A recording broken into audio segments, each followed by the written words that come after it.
Praise God friends and family, welcome back to Mount of the Christ. இன்னைக்கு நம்ம Bible ஸ்டடியில் எரேமியா 15வது அதிகாரம் தான் பார்க்க போகிறோம்.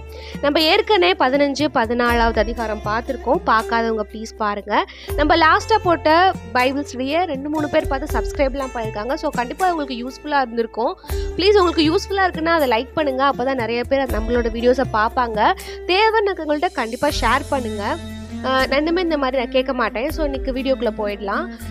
இன்னைக்கு நான் ஒர்க்ஷிப் பண்ண சாங்ஸ் வல்லமையின் ஆவியானவரே, நெக்ஸ்ட் ஒருவரும் சேரா ஒளியினில். ஸோ இன்னைக்கு சாப்டர் 15 எப்படி ஆரம்பிக்குதுன்னா, கர்த்தர் மோசே சாமுவேல்ன்ற பெரிய தீர்க்கதரிசிகள் என் முன்னாடி இஸ்ரவேலுக்காக பறிஞ்சு பேசினா கூட நான் இஸ்ரவேலை மன்னிக்க மாட்டேன் அப்படின்னு சொல்றாங்க.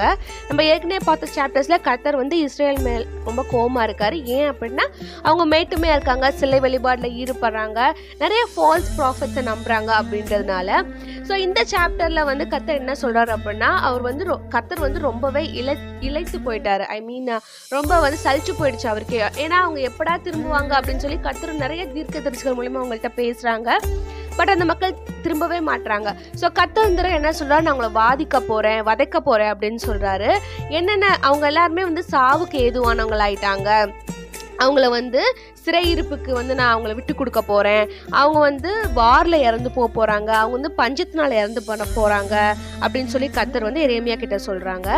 அப்புறம் என்ன சொல்றாரு அப்படின்னா, இந்த இஸ்ரேல் மக்கள் செத்தா கூட அவங்களுக்கான மரியாதை கிடைக்க போதில்ல, அவங்களோட உடம்புகளை நாய்களும் பறவைகளும் காட்டு விலங்குகளும் சாப்பிடும் அப்படின்னு சொல்றாரு. நெக்ஸ்ட் நான் ஏன் இந்த வாதையை நான் முக்கியமாக அனுமதிக்கிறேன் அப்படின்னா, அதுக்கு ஒரு முக்கியமான ரீசன், அந்த நாளோட ராஜா அவர் பேர் மானசே. அவர் யாருன்னா, கடவுளுக்கு ரொம்ப பயந்து நடந்த எசேக்கியா ராஜாவோட பையன்.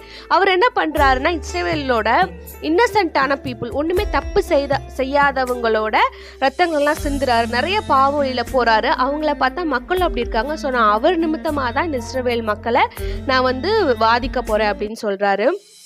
ஸோ கர்த்தர் இந்த அளவு ரூடா பேசுறாருன்னு சொல்லி கேட்ட எரேமியாவுக்கு ரொம்ப பயம் வந்துச்சு. ஏன்னா அவரும் இஸ்ரவேலில் தான் இருக்காரு. ஸோ அவர் என்ன வேண்டுறாருன்னா, கர்த்தரே நீங்கள் என்ன பார்க்குறீங்க, நான் நேர்மையாக இருந்தேன், இஸ்ரவேல் மக்கள் தவறுகள் செய்தா கூட நான் உங்கள் பார்வைக்கு நேர்மையாக இருக்கேன், ஸோ என் மேலே தயவாயிருங்க அப்படின்னு சொல்லி கெஞ்சுறாரு.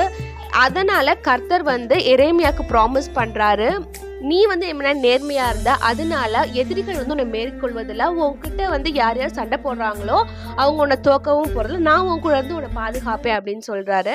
அதுக்கு ரீசன், எரேமியா நியாயமா இருந்தாரு, கர்த்தர் முன்னாடியே ஒரு நீதிமானா இருந்தாரு.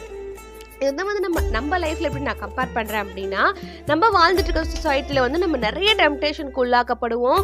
அவங்க பண்றாங்க இவங்க பண்றாங்கன்னு நிறைய தவறான வழிகளில் போக வாய்ப்பு இருக்கு. இப்போ ஒர்க் பிளேஸ்ல இருந்து நிறைய விஷயங்கள் நடக்கும். பட் நம்ம கர்த்தரோட பார்வைக்கு நம்ம நீதிமானா இருக்கணும். அப்படி நீதிமானா இருக்கணும்னா எந்த விஷயம் செய்யணும் எது செய்யக்கூடாது நமக்கே தெரிஞ்சிருக்கணும்.